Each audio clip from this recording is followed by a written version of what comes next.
So yeah, we're going to play a bit of the junkyard scene. Yes, So in it's episode we love the junkyard scene because a lot of different elements. But the first one I think is the environment. I think the environment artists have made something incredible here. For Life is Strange, we really wanted to have a stylized rendering. We didn't want it to be realistic, or so every texture has been hand painted to give this impressionistic feeling.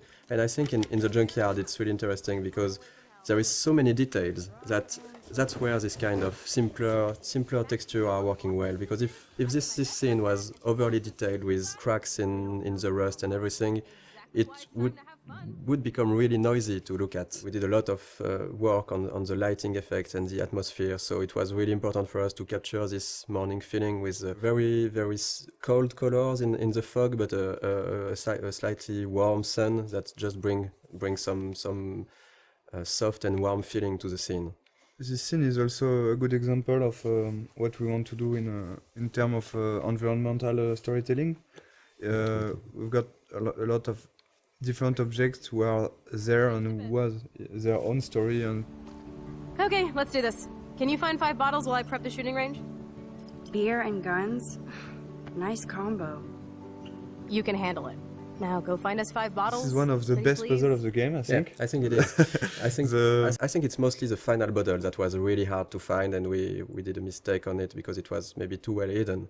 Our goal for this was just to allow the player to push the player to visit the place while looking for those bottles, because there is a lot of interesting things to discover. Basically, the junkyard is where Chloe brought Max to try her power, but it's also where Chloe and Rachel were hanging out together before Rachel disappeared.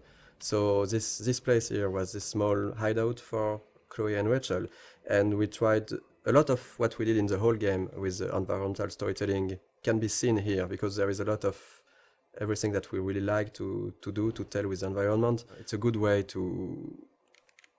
of course, to show more to the player. So it's also to give rewards to the player who want to know more about the characters and who is curious. Because you can do this whole scene without looking at every details, but there is some hidden stuff. This one is harder to find. I think that not every player find it.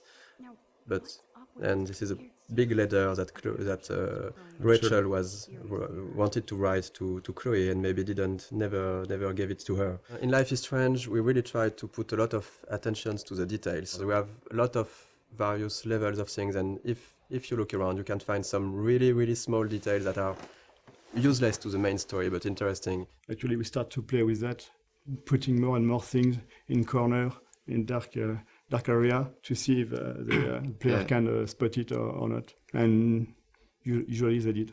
There's a noticed things that we thought they could not notice, like on a shirt we have letters that when you put in the right order, it says no fucks given, and they noticed. I don't know about this. Are you afraid of getting in trouble? Oh, boo-hoo, Max is afraid. I know you can handle this, and I'm here to guide you. Make me proud, sister.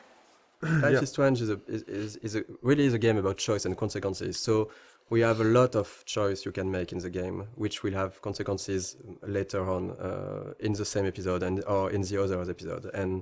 And there is one big choice in this scene, right, that will happen, for example. Yeah, the idea for each choice is really to have not easy choice to take, even if it's not life or and death choice, like you could have in other game, or it's more everyday life choices. The important is really to make your own and to decide to live with it. So that's why with the max power, it's of course more difficult, because you can try a choice. You're not sure, you're going to rewind and you're going to make the other one, but the important is if you want to continue and to move on, you have to keep on one and live with the consequence. So this is in this choice in particular. What do you want to do, Michel? The first one.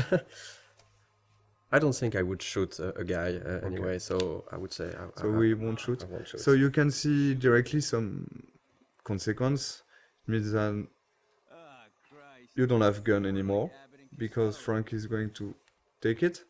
Chloe will be pissed off. You can of course rewind and try the other one. But something that's really interesting, because it was a lot of work at the beginning, because we were thinking that if you have the rewind, does it not completely destroy the fact that you are making choices?